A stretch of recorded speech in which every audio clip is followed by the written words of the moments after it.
Вижте кой е следващият изненадващ танцор, приел предизвикателството да се превърне в един от вдъхновителите на доброто тази вечер.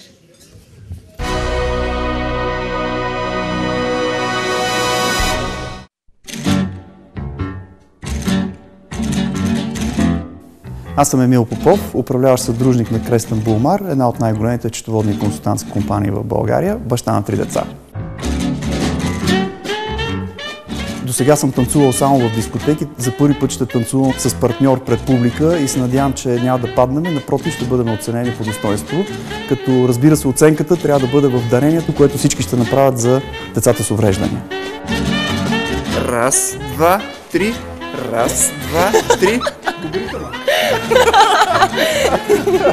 С него се работи изключително лесно. Смятам, че това е един човек, който е изключителен професионалист. Смятам, че той се справя наистина много добре и това, че има такова голямо желание за това нещо е много хубаво.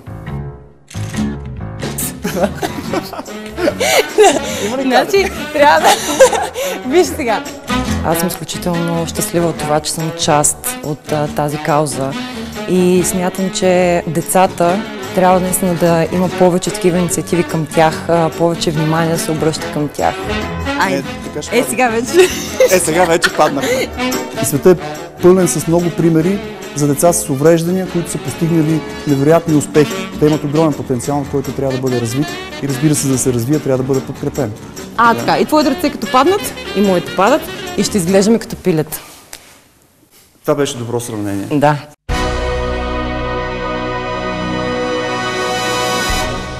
Госпожи и господа, пригответе талоните за гласуване. За вашата щедрост и за нашите деца английски валс ще танцуват Емил Попов и Кремена. Моля, дарявайте!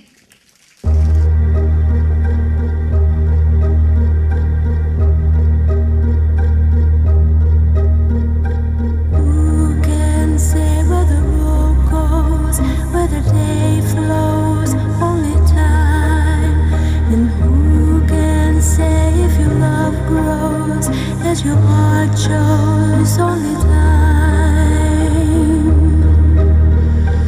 La da da da, la da da da, la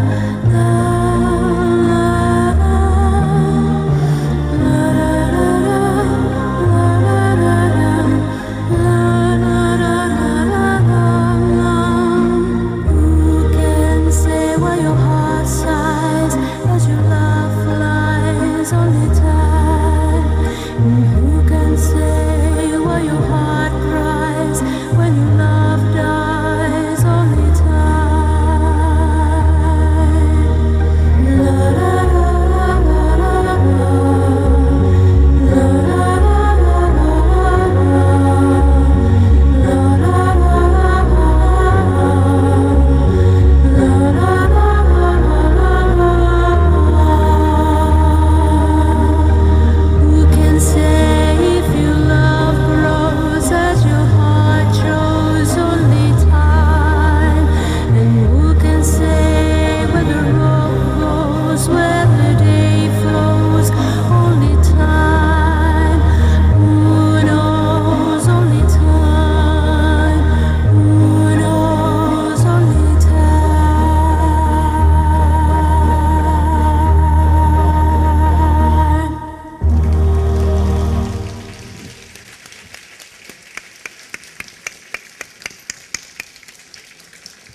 Благодарим ви.